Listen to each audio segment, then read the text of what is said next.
اگر آپ مجھے ذبح کر دو گے تو میں آپ سے جدا ہو جاؤں گا، لیکن آپ کے بدلے مجھے اللہ ملے گا،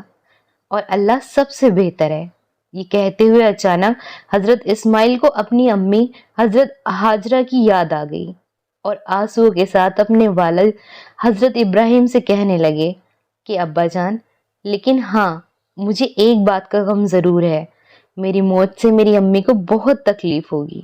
اس لیے ابا جان آپ ایک احسان کرنا کہ مجھے ذبح کرنے کے بعد میرا جسم یہیں کہیں پتھروں کے نیچے دفن کر دینا، میرا کٹا سر میری امی کے سامنے نہ لے کر جانا، ورنہ وہ مجھے اس حالت میں دیکھ کر بہت تڑپیں گی، اور ابا جان آپ مجھے ذبح کرنے کے بعد میرا کرتا میری امی کو لے جا کر دے دینا کہ اگر انہیں کبھی میری یاد آئے تو وہ میرا کرتا دیکھ لیا کریں گی۔ ابا جان آپ اللہ کے حکم میں دیر نہ کریں، آپ میرے ہاتھ پیر باندھ دیں تاکہ کہیں ایسا نہ ہو کہ جس وقت آپ مجھے ذبح کریں تو میرے ہاتھ پیر آپ کو لگ کر تکلیف نہ ہو۔ ابا جان آپ مجھے اوندے منہ لٹا کر ذبح کرنا، کیونکہ مجھے ڈر ہے کہ اگر میرا چہرہ آپ کے چہرے کی طرف ہوگا اور آپ میری گردن پر چھری پھیریں گے تو کہیں لڑکی کی محبت میں آپ کے ہاتھ نہ کانپ جائیں اور اللہ کا حکم نہ ٹوٹ جائے، اس لیے ابا جان آپ میرا منہ زمین کی طرف کر دینا، اور آپ بھی اپنی آنکھوں پر پٹی باندھ لینا تاکہ اللہ کے حکم میں کوئی کمی نہ رہے۔ اپنے بچے اسماعیل کی ایسی باتیں سن کر حضرت ابراہیم کی آنکھوں سے آنسو بہنے لگے، اور آگے بڑھ کر اپنے بچے اسماعیل کو گلے سے لگا لیا، لیکن پھر کھڑے ہو گئے اور رسی لے کر حضرت اسماعیل کے ہاتھ پیر باندھنے لگے۔ آپ اس وقت کا نقشہ ایک بار اپنے ذہنوں میں کھینچ کر دیکھیے، ایک 92 سال کا بوڑھا باپ کہ جس کے جسم میں جان تک نہ بچی ہو، کمزور کا یہ عالم کہ ڈنڈا لے کر چلتا ہو، اور بڑھاپے کا بھی ایک سہارا 6 سال کا پیارا سا بچہ کہ جو 60 سالوں کی دعاؤں کے بعد ملا، تو وہ بوڑھا باپ کیسے اس بچے کی گردن پر چھری چلائے گا؟ لیکن آج مینا کی وادی میں منظر کچھ اور ہی تھا کہ بوڑھا باپ اپنے کانپتے ہاتھوں سے اس بچے کے ہاتھ پیر باندھ رہا، جیسے بکری کو ذبح کرتے وقت اس کے ہاتھ پیر باندھے جاتے ہیں۔ حضرت ابراہیم نے اپنے بچے اسماعیل کے ہاتھ پیر باندھے اور انہیں زمین پر لٹا دیا، ہاتھ میں وہ تیز دھار چھری لی اور اپنے بچے اسماعیل کی پیٹھ پر اپنا گھٹنا رکھ کر ان کے بال پکڑے اور چھری گردن پر رکھتے ہوئے آسمانوں کی طرف نظر اٹھائی اور کہنے لگے کہ اے اللہ، کیا آپ مجھ سے ناراض ہو گئے ہیں؟ کیا آپ چاہتے ہیں کہ میرے دل میں میرے بچے اسماعیل کی محبت آپ سے زیادہ بیٹھ گئی ہے؟ تو اے اللہ، میں آپ کی محبت کے لیے ایک اسماعیل تو کیا، اگر آپ نے مجھے 100 لڑکے بھی دیے ہوتے تو سب کو آپ کی راہ میں قربان کر دیتا۔ اتنا کہہ کر حضرت ابراہیم نے چھری چلا دی۔ آسمان کے سارے فرشتے کبھی ایک ساتھ نہیں روئے، لیکن 2 موقع ایسے ہیں کہ جب آسمان کے فرشتوں کی بھی چیخیں نکل پڑی اور سب رو کر اللہ سے فریاد کرنے لگے۔ پہلا موقع یہی تھا کہ جب ایک 92 سال کے بوڑھے باپ حضرت ابراہیم نے اپنے بچے اسماعیل کی گردن پر چھری رکھ کر اللہ سے کہا کہ اے اللہ، کیا آپ مجھ سے ناراض ہو گئے ہیں؟ تو یہ سن کر آسمان کے فرشتے بھی رونے لگے۔ اور دوسرا موقع جب حضور کو طائف کی وادی میں کافروں نے پتھروں سے مارا تھا، تو حضور کو بے بسی دیکھ کر آسمان کے فرشتوں کی بھی چیخیں نکل پڑی۔ حضرت ابراہیم نے اپنے بچے اسماعیل کے کہنے پر آنکھوں میں پٹی باندھ لی تھی، اس لیے جس وقت وہ چھری چلا رہے تھے تو پتہ نہیں کیوں وہ چھری حضرت اسماعیل کی گردن کو کاٹ نہیں رہی تھی۔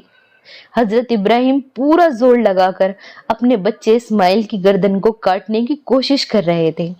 لیکن چھری ہے کہ چلنے کا نام ہی نہیں لے رہی تھی۔ حضرت ابراہیم اٹھے اور اپنے بچے اسماعیل سے کہا کہ بیٹا، ایسے ہی لیٹے رہنا، میں چھری تیز کر کے لاتا ہوں، شاید چھری کی دھار میں کچھ کمی رہ گئی ہے۔ لیکن اللہ نے چھری کو حکم دے دیا تھا کہ اے چھری، کچھ بھی ہو،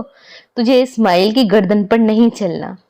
حضرت ابراہیم اٹھے اور سامنے ایک پتھر کے پاس جا کر چھری تیز کرنے لگے۔ حضرت اسماعیل اپنے والد حضرت ابراہیم کو چھری تیز کرتا دیکھ رہے تھے۔ قربانی کے بکرے کے لیے علماء اکرام نے ایک مسئلہ لکھا ہے کہ جب بقرعید کے دن بکرے کو ذبح کرو تو اس کے سامنے چھری کو تیز نہ کرو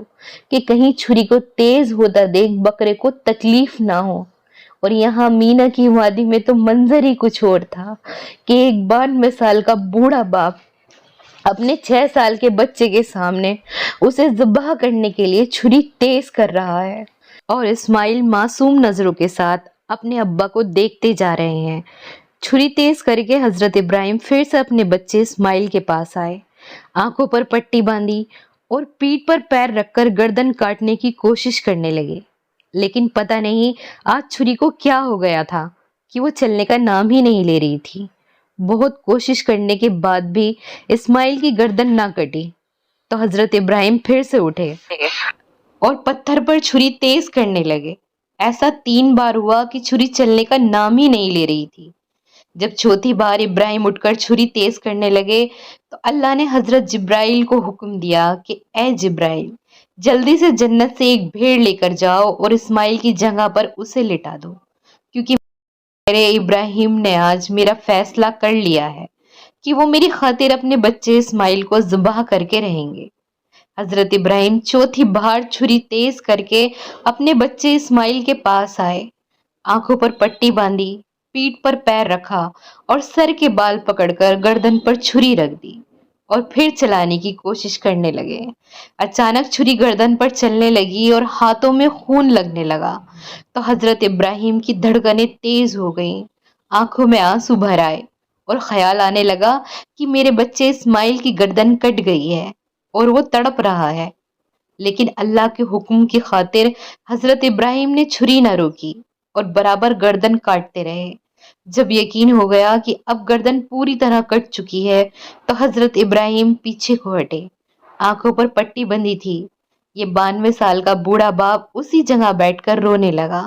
آنکھوں سے پٹی ہٹانے کی ہمت نہیں ہوئی کہ اپنے بچے کو خون میں تڑپتا کیسے دیکھیں گے۔ لیکن تھوڑی دیر بعد جب حضرت ابراہیم نے آنکھوں سے پٹی ہٹائی تو سامنے دیکھا کہ جبرائیل ان کے اس بچے اسماعیل کے ساتھ کھڑے مسکرا رہے ہیں اور سامنے ایک ذبح کیا ہوا بھیڑ پڑا ہے۔ یہ منظر دیکھ حضرت ابراہیم بہت حیران ہوئے۔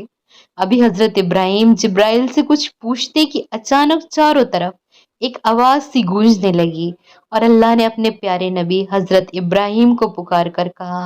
اے ابراہیم، حقیقت میں تو نے اپنا خواب سچ کر دکھایا۔ ہم اسی طرح نیک لوگوں کا بدلہ دیا کرتے ہیں۔